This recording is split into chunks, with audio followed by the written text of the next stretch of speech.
नमस्कार, स्वागत है आपका। आपके साथ मैं हूं राजेंद्र। मोबाइल का कंटेंट कितना आगे निकल चुका है इसे बताने की जरूरत आपको नहीं है। अब तो फिल्में तक रिलीज होने लगी हैं। वेब सीरीज वगैरह का तो कहना ही क्या, लेकिन वेब सीरीज को लेकर विवाद भी उठते रहे हैं क्योंकि बोल्ड कंटेंट के मामले में ये फिल्मों से भी आगे हैं। और ऐसा ही एक विवाद उठा है नई वेब सीरीज रसभरी को लेकर। स्वरा भास्कर की ये नई वेब सीरीज टीचर स्टूडेंट के रिलेशनशिप पर है, लेकिन सवाल उठाए हैं सेंसर बोर्ड के अध्यक्ष प्रसून जोशी ने। कहानी जो है वो मेरठ की है। ये है मिसेस शानू बंसल जी। आज से आप लोगों की ग्रामर की क्लासेस ये लेंगे। तू यहाँ क्या कर रहा? तुझे नहीं लगता अंडरगारमेंट्स में तेरा इंटरेस्ट कुछ ज्यादा ही हो रहा है? नहीं, वो तो मैं मम्मी को देख। स्वरा भास्कर की डबल रोल से सजी रसभरी आपके मोबाइल पर हाजिर है मनोरंजन के लिए, मगर आपके मनोरंजन की दिलचस्पी को बढ़ाएगा इस वेब सीरीज का ताजा विवाद जो उठा है मेकर्स की सोच पर सवाल के जरिए। नमस्ते मैडम। कल से मैडम जी के यहाँ रोज ट्यूशन, तू देखियो आग लग जाएगी। पेरेंट बैंक का शर्मा, बीटेक का राहुल, स्नेहलता आंटी के हस्बैंड, अबे तीन लोग। शानू मैडम में जादू चला कि नहीं? चलेगा, सब पे चलेगा। सवाल भी किसी और ने नहीं बल्कि सेंसर बोर्ड के मुखिया और जाने माने गीतकार प्रसून जोशी ने उठाया है। वो सवाल और उस सवाल पर जवाब भी आया है, आपको बताएं। उससे पहले बताते हैं इस वेब सीरीज में है क्या। नवाबों को नवाबी भुला दिए हैं हम, रसभरी कहते हैं। दरअसल इस वेब सीरीज में एक स्टूडेंट और टीचर के रिलेशन की कहानी को पिरोया गया है। आज अपने अपने पतियों को उस उल्टा चुड़ैल फुलझड़ी से बचाना है। जाहिर है वेब सीरीज का कंटेंट नया नहीं है। टीचर स्टूडेंट को लेकर कई फिल्में बन चुकी हैं जिनके कंटेंट बोल्ड ही रहे हैं, फिर चाहे वो राज कपूर की फिल्म मेरा नाम जोकर हो या 2013 में पूनम पांडे की फिल्म नशा हो, नामी एक्टर नवाजुद्दीन सिद्दीकी की फिल्म हरामखोर हो या फिर बॉलीवुड सुपरस्टार शाहरुख खान की आई फिल्म मैं हूं ना हो। स्टूडेंट टीचर रिलेशन का बोल्ड सब्जेक्ट पब्लिक गॉसिप जरूर रहा है, लेकिन उसने कभी इमोशंस को हर्ट नहीं किया। मगर स्वरा भास्कर की वेब सीरीज का कंटेंट एक सीन को लेकर चर्चा में आ गया है। इसमें एक बच्ची अपने पिता के सामने नाचती हुई दिखाई गई है, जिसमें पिता अपने दोस्तों के साथ ड्रिंक यानी शराब पीते हुए दिखाया जा रहा है। इस सीन को लेकर सेंसर बोर्ड के अध्यक्ष प्रसून जोशी ने सवाल उठाए हैं और अपने ट्वीट में वेब सीरीज के मेकर्स को फटकार लगाई है। अपने ट्वीट में जोशी ने लिखा है, दुख हुआ, वेब सीरीज रसभरी में असंवेदनशीलता से एक छोटी बच्ची को पुरुषों के सामने उत्तेजक नाच करते हुए एक वस्तु की तरह दिखाना निंदनीय है। आज रचनाकार और दर्शक सोचें कि बात मनोरंजन की नहीं, यहाँ बच्चियों के प्रति दृष्टिकोण का प्रश्न है। ये अभिव्यक्ति की स्वतंत्रता है या शोषण की मनमानी। प्रसून जोशी के इस ट्वीट के बाद यूजर्स भी अपना रिएक्शन दे रहे हैं।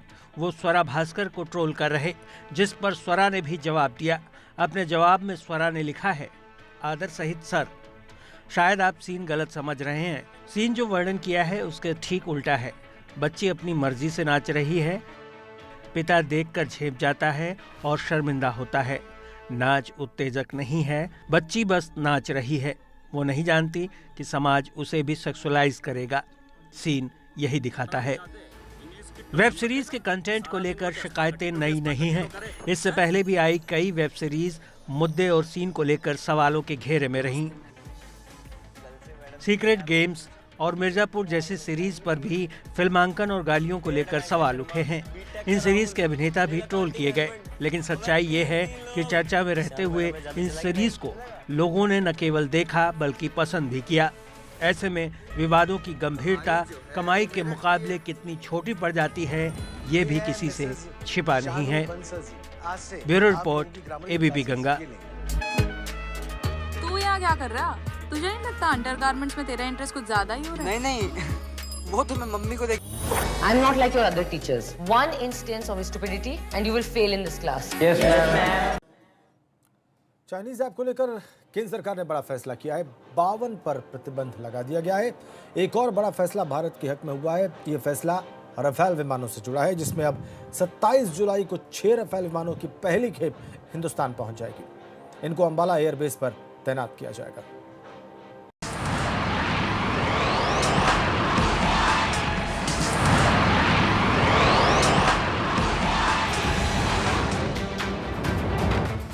देश के दुश्मन हो जाएं सावधान। सीमा पर चीन से टकराव के बीच हिंदुस्तान को बड़ी सौगात।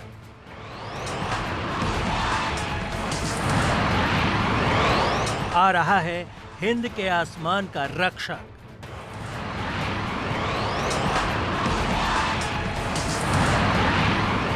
हिंदुस्तान की हवाई सेना का सबसे खतरनाक हथियार।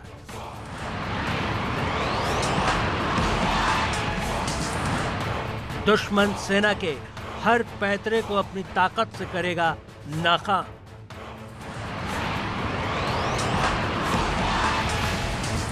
चीन और पाकिस्तान की छूटेगी कपकपी। एयरफोर्स के चक्रव्यूह को भेद पाना होगा नामुमकिन।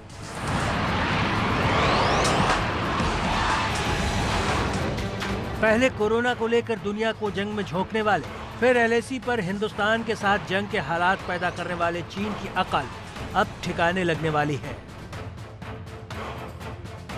भारत के खिलाफ साजिशों का चक्रव्यूह रचने वाली चीन की हर चाल को नाकाम करने का हथियार हिंदुस्तान के हाथ लग गया है। भारत की वायुसेना की ताकत में बड़ा इजाफा होने जा रहा है। ये इजाफा करेगा हवा का सबसे घातक हथियार।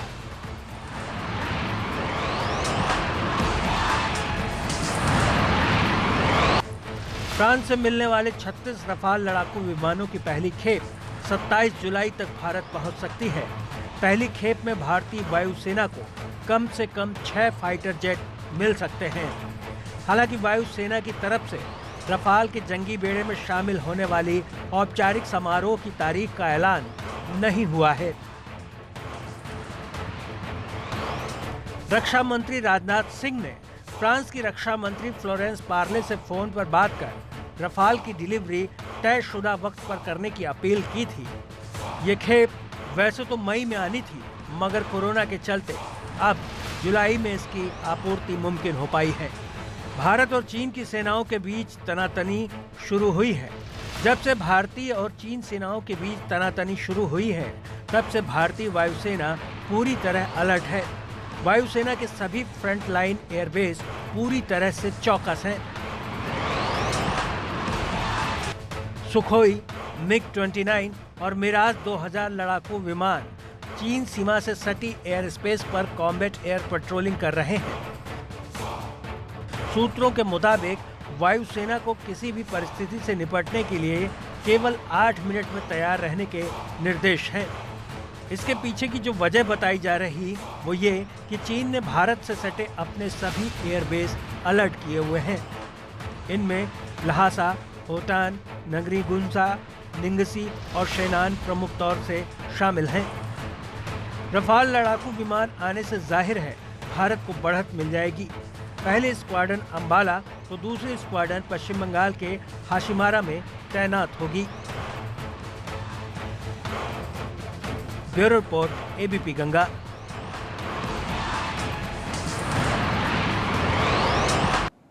चलिए आगे बढ़ते हैं। वाराणसी के बीएचयू में भूत विज्ञान का नया कोर्स शुरू होने जा रहा है। यह भूत विज्ञान भूत प्रेतों से नहीं बल्कि आयुर्वेद से जुड़ा है और इसके जरिए उन बीमारियों का इलाज करने की बात कही जा रही है जिन बीमारियों के कारण समझ से परे होते हैं।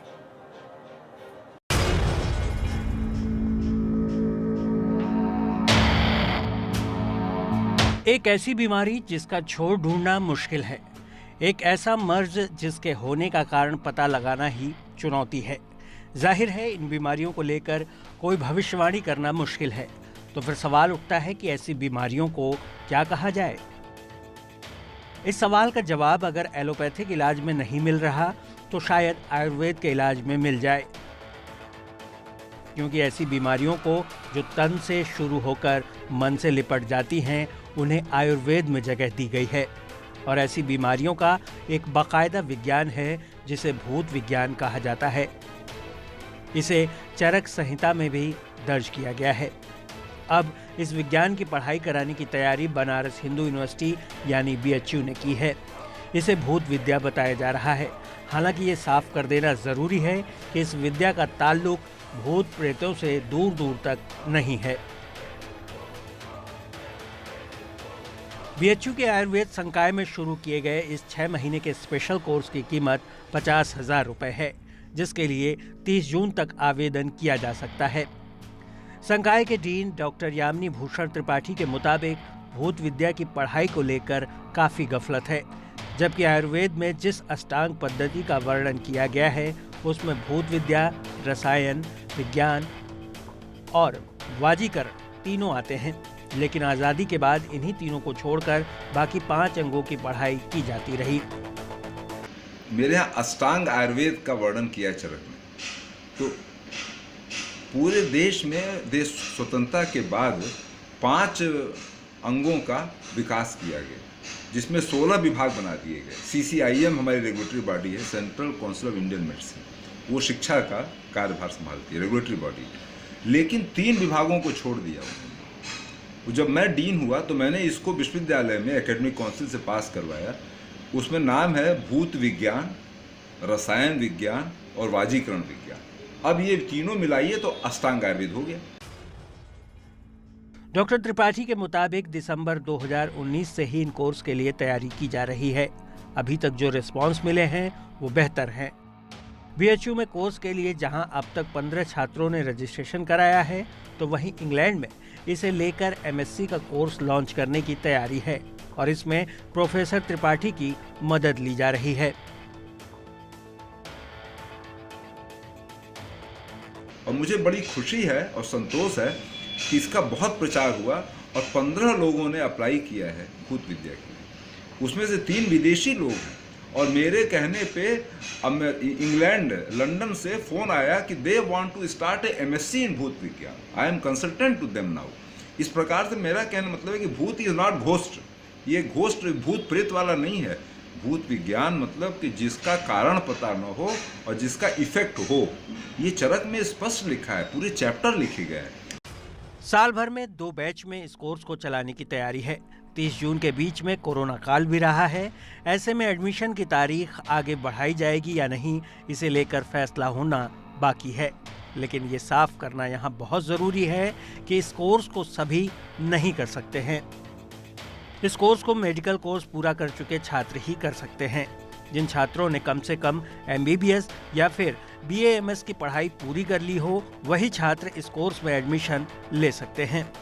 अब तक हुए रजिस्ट्रेशन में 3 विदेशी छात्रों, जिनमें लंदन और स्वीडन के छात्र शामिल हैं, उन्होंने अपनी रुचि दिखाई है।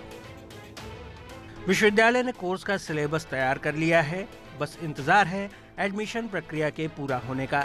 एडमिशन होते ही भूत विज्ञान के स्टूडेंट तैयार होंगे जो उन बीमारियों का इलाज खोजने में मदद करेंगे जिनके कारण ढूंढने में रिसर्च की लंबी प्रक्रिया और खर्चों से मेडिकल साइंस को जूझना पड़ता है।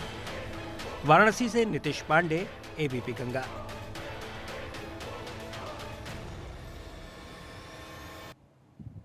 और इस रिपोर्ट के साथ ही वक्त एक छोटे से ब्रेक का।